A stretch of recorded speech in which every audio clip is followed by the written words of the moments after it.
Police are treating the stabbing of two men in Golders Green in North London as terrorism. The assaults, which were claimed by Iran-linked terror group Harakat Ashab al-Yamin al-Islamiyya, Ali will tell me if I pronounce that in any way. No, that was a solid 7 out of 10. Excellent, thank you. Followed a series of arson attacks on Jewish targets in the capital since March. The suspect, who has been named as SS Suleiman, has been described as hunting for anyone visibly Jewish to attack. Here's what Keir Starmer had to say. I will simply say that our values are not a gift handed down generation to generation. They are something we earn each day through action. They come from us. Antisemitism is an old, old hatred. History shows that the roots are deep. And if you turn away, it grows back. The stabbings, which happened just after 11 a.m. on Wednesday, follow a series of arson attacks on Jewish targets in London since March. This includes two previous incidents in Golders Green. The victims, aged 76 and 34, are said to be in a stable condition in hospital, and a 45-year-old man was arrested at the scene on suspicion of attempted murder after being shot with a stun gun to subdue him. The footage of his arrest is doing the rounds on social media, and I have to say it's pretty harrowing. It's pretty shocking. Obviously, politicians in Israel have responded and accused the Labour government of not doing enough to protect Jewish communities. And now we do have quite a live conversation ongoing about what more can be done to help this community that has been visibly under attack over the last few months. Ali, I mean, obviously, the kind of motivations behind the attack are still unfolding. It's clearly an anti-Semitic attack, but we're not quite sure about the specific motive of the man who was arrested. Obviously, it's been this terror group has taken responsibility for it, but we also know that the individual has a history of mental illness, drug use, and convictions for violence. And counterterrorism officials are still trying to determine which ideology specifically would have triggered the attack. What can we say about this? Yeah, so I would say, first of all, it's clearly, I don't think there's any question that this is an anti-Semitic attack.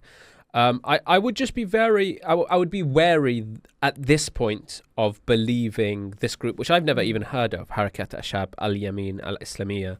I'd be very wary about whether we believe if they are behind the attack, because we're kind of in a space now where it wouldn't be it wouldn't be out of the question that these foreign-linked groups claim responsibility for attacks that they may or may not have had anything to do with. But that's by the by, I think. The question here is there is clearly a serious problem with anti-Semitism and political violence broadly in this country. Like you mentioned, this isn't just a singular attack. We had the firebombings, was it, of the ambulances, the Jewish community ambulances that happened not long ago. We had the incident in Manchester as well.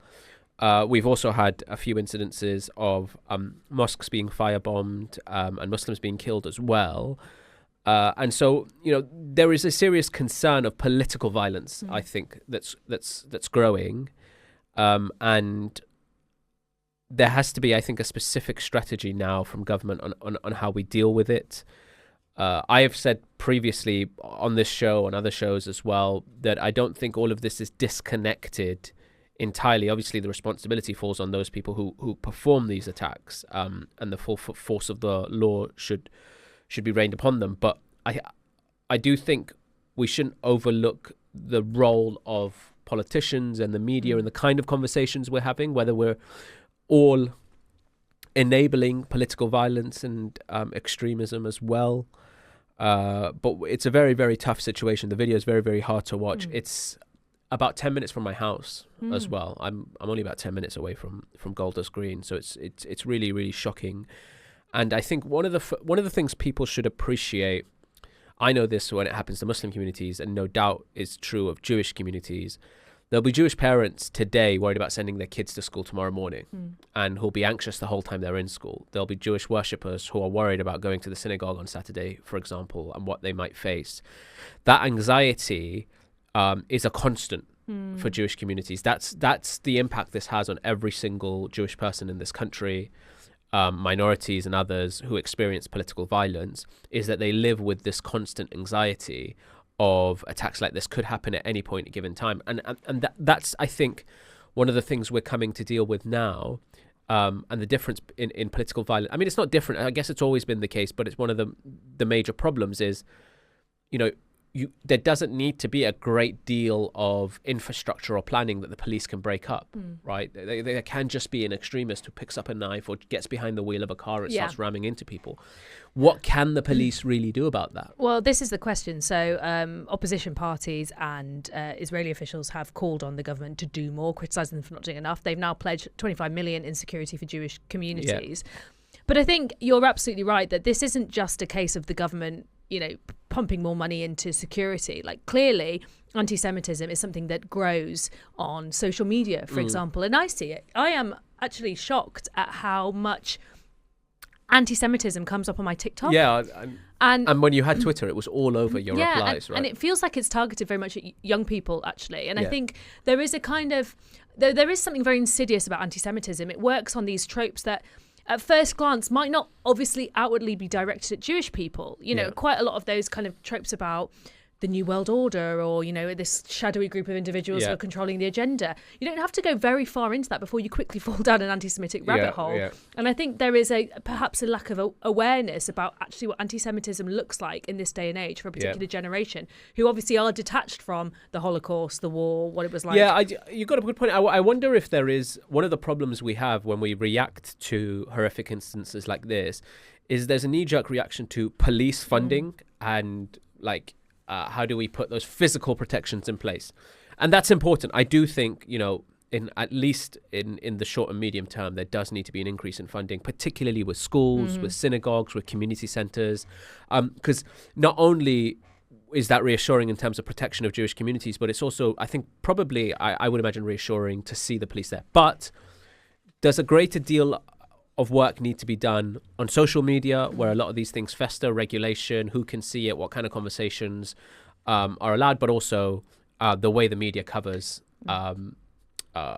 minority communities, Jewish communities, Muslim communities, Israel specifically, because there is, I think, a propensity of conflating Jewishness with the actions of the Israeli government. I just want to talk really quickly about the Green Party this week before we move on, because the Green Party, particularly Zack Polanski, is facing questions about anti-Semitism in the party.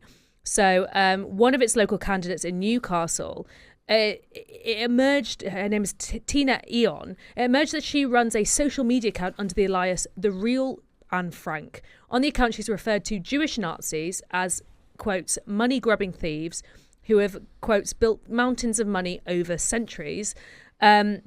This week, this also comes off the back of Polanski visiting Newcastle, telling local news that he stood behind 99% of his candidates after accusations of anti-Semitic comments made by some Green Party local election hopefuls in the cities. I mean, that is those are blatantly anti-Semitic comments, right? You can't read them in any other way. No, these aren't the sort of, what you spoke about earlier, how that sometimes they're insidious and is subversive the word, or like... I think it's just that it's not clear straight away that it's racist. You have to kind of dig in and understand where it's taking you. Yeah, like well-meaning people who may not have education on anti-Semitism, it's like a slow step down, right? Yeah. But this isn't a slow step ladder down. This is quite a steep drop into racism, I think. So has she been suspended by the Green Party? I'm not sure. Surely, right? I'm not sure if she's been suspended yet. Well, surely will be. But I mean, you would hope so. And there's been other things this week. So 2 Green Party candidates have been arrested on suspicion of stirring up racial hatred for posting anti-Semitic comments online.